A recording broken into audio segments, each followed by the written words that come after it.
Stranger Things took the world by storm when it first premiered back in 2016. It quickly became one of Netflix's most watched shows ever, and it seemed like everyone was talking about it. The show even got the attention of President Barack Obama, which, yeah, it's pretty hard to believe the show started back when Obama was president, but they all got to meet him, so good for them. With how massively popular the show quickly became, it's no surprise that references to Stranger Things started popping up everywhere, like The Simpsons, Family Guy, and even Sesame Street. And Nickelodeon wanted a piece of the action too, so they created their own episode parodying Stranger Things on the hit show Henry Danger. The episode titled Danger Things premiered October 8th, 2018 as a sort of Halloween episode. But there's something kind of strange about the episode. No pun intended. When it first aired in 2018, only seasons 1 and 2 of Stranger Things existed, and the episode is full of references to those seasons. But it also references things that don't happen until much later on in the series, like characters and events that take place in seasons 4 and 5 of Stranger Things, even though it would be years until those seasons were created, with season 4 of Stranger Things releasing in 2022 and season 5 releasing in 2025. One of the main things that's a little bit odd is the appearance of a monster character in the Henry Danger episode who clearly resembles Vecna, the villain who's first introduced in Stranger Things season 4. Again, at the time of Danger Things, Vecna didn't exist yet. The only monsters from the Upside Down we had seen at this point were the Demogorgon, Demodogs, and the Mind Flayer, which are clearly not the monsters they're portraying in the parody on Nickelodeon. And it doesn't just stop with Vecna. There are even specific plot points from Stranger Things season 5, which just recently aired in 2025, that are mentioned in this parody episode from 2018, which leads me to no other conclusion than the Duffer Brothers must have seen the Henry Danger episode, actually liked some of the concepts from the parody, and decided to copy it for the real show. I don't believe in coincidences. So today we're gonna take a closer look at Danger Things and get to the bottom of this once and for all. I'm gonna go over all the references to Stranger Things included in the episode and point out all the moments the Duffer Brothers would go on to copy years later. So spoiler warning for some discussion of seasons 4 and 5 of Stranger Things. As always, if you guys like this video, please throw us a like and maybe even subscribe. I may just send this video to the Duffer Brothers lawyers along with a note that says gotcha if you do. You can follow me at AgroWasHere on Instagram and Twitter for a daily dose of nostalgia. And if you have any other episodes of Henry Danger or any other shows you want to see me cover, let me know in the comments. All right, let's dive in. So we start off with Henry carving a pumpkin to look like Captain Man's face. Not bad.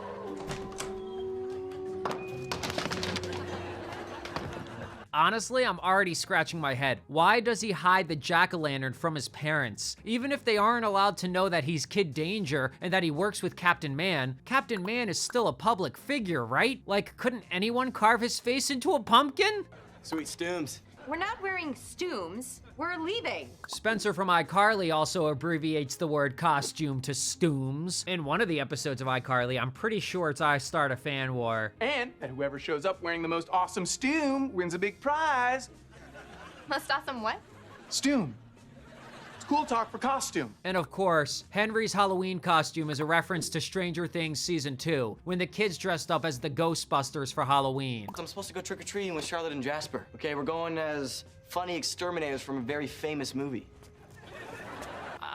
Why is Henry going trick-or-treating still? Our boy has gotta be at least 5'10". He's around 16 years old here, at least. Come on now. His parents tell him he can't go trick-or-treating because he's gotta watch his little sister Piper, cause the rich Uncle Jimmy just died, and they gotta go compete to try to win the inheritance. And yeah, if you find that plot interesting, fuck you, because it's never followed up on. The parents just are never seen again for the rest of the episode. Inside the house, Henry finds Piper hiding under the table because she's embarrassed that she accidentally cut her hair off. And she's of course wearing the same outfit as Eleven from season 1 of Stranger Things. And the short hair completes the look. And even though her appearance clearly parodies Eleven, she claims to be dressed as a Fresno Girl doll for Halloween. And Fresno Girl is a made-up brand from Sam and Cat, parodying American Girl doll. There's even an entire episode of Sam and Cat called #FresnoGirl. Henry tells Piper they could get her a wig to cover up her shaved head, and his friend Charlotte alerts him via walkie-talkie that there's a code red going on. And friends signaling code red through walkie-talkie to each other and communicating in general with walkie-talkies happens frequently on Stranger Things. Code red. come to work right now. Code red. Code red. I repeat. Code red. Yep, got it. Code red. We are on our way. Does anyone copy? This is a code red. I repeat, a code red. Seriously, I have a code red. Please tell him that I have a code. Code red? Yep, code red, exactly. Cut to the secret lair where Christmas lights can be seen on the desk. And since it's Halloween, not Christmas, I'd say that's gotta be another Stranger Things reference to the Christmas lights they used in season 1 to communicate with Will from the Upside Down. We also see Captain Man dressed up like Hopper. And Henry's other friend Jasper is wearing a wig to look more like Dustin too. And it's at this point in the episode we find out that children are being reported missing. 10 children have disappeared so far. And this is pretty weird because it becomes a plot point in Stranger Things season 5 that Vecna, the monster from the Upside Down, is kidnapping children from Hawkins. And those episodes wouldn't go on to premiere until 7 years after this parody episode. With 10 children already missing, the newscasters ask who's going to be 11. And then it cuts to Piper wearing the blonde wig in the 11 outfit, completing the season 1 11 look. We then get a title sequence saying Danger Things that is clearly supposed to look like the title screen from Stranger Things.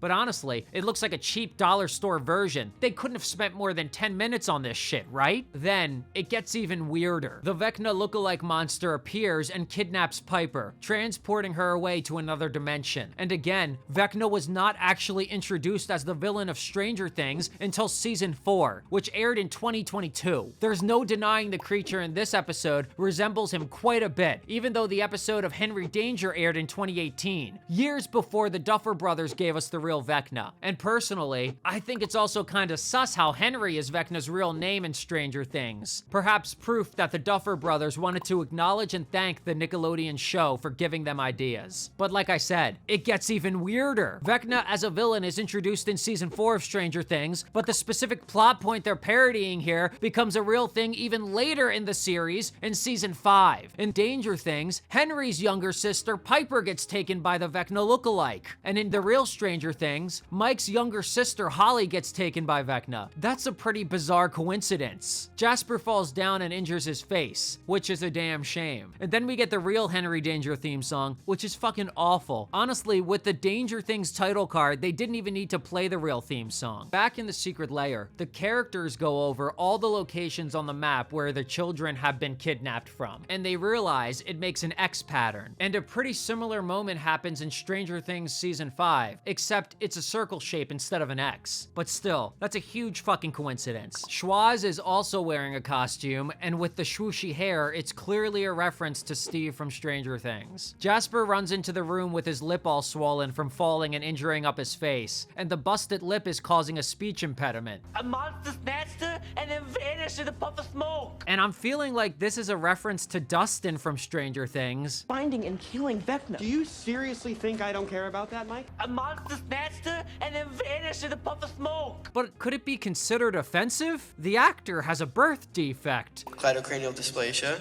I have this condition. You're always born with it, and it affects the growth of pretty much every bone in your body, but mostly your collarbones. If you're born without your collarbones, of course, it affects the structure of your jaw. That's why I can do that weird shoulder. He's not sounding that way for fun. I don't know. Also, in Stranger Things season 5, Dustin gets beat to shit by some bullies, leaving him with a bloodied face, and he tells his friends he fell as an excuse. I was en route to the squawk. When you fell off your bike. That's right. So it's interesting that the character parodying Dustin is seen here with a bloody face before telling the others that he fell. Yeah, why are you talking like that? I smashed my face on the door and junk and stuff. Even though, yeah, it is the truth here, but still, coincidence. Pretty strange. Said a monster appeared in a puff of smoke and took my sister. Just like those other 10 kids. So Piper is 11.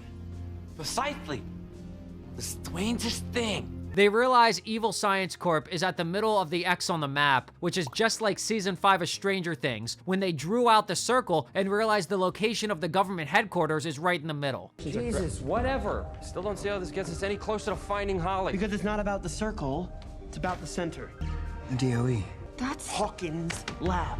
Then, Captain Man says another crazy line. Let's go, let's go, let's go, let's go. All right, I'm hurrying. What's your beef jerky? And this is clearly a reference to Stranger Things season 5, where Elle eats beef jerky to fuel up her battery. Okay, maybe that one's a bit of a stretch, but still, we have to consider every angle here. I don't believe in coincidences. Next, we see where the Vecna lookalike monster actually takes Piper. And overall, this plot is going crazy. We got a monster kidnapping multiple children and specifically taking them back with him to his secret lair in another dimension. In Stranger Things, Vecna targets children and takes them all back to the Upside Down with him. And in Danger Things, the Vecna lookalike takes a bunch of children back to his world with him, which is kind of like a fun party room that he's created, that the kids seem to actually be enjoying. And similarly, after Holly gets kidnapped and taken to the Upside Down in Stranger Things Season 5, she actually seems to be having a relatively pleasant time, experiencing it as a fun, chill place with music and treats. And the Vecna lookalike in Danger Things also mentions that a doorway opened up from his world into their world, just like how the gates can be used to travel from Hawkins to the Upside Down.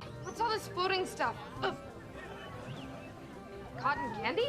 That's right. Whew, damn. It's just reference after reference. This is a reference to all the floating particles that could be seen in the Upside Down in Stranger Things that I always assumed were, I don't know, asbestos?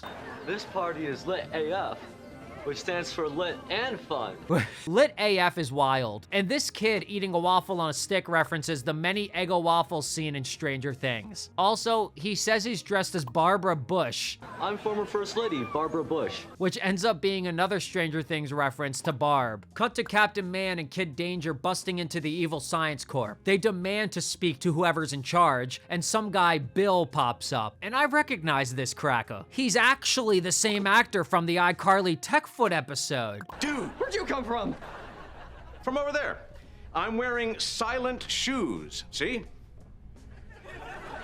He must still have access to the Dacre shoe factory to be busting out technology like that. Honestly, I'm guessing brother went bankrupt from the Techfoot scandal, moved to a different state, changed his name, and started another business as a cover-up. Did you also invent that monster that's going around stealing kids? I'm sorry, what? I promise you, there was absolutely nothing strange going on.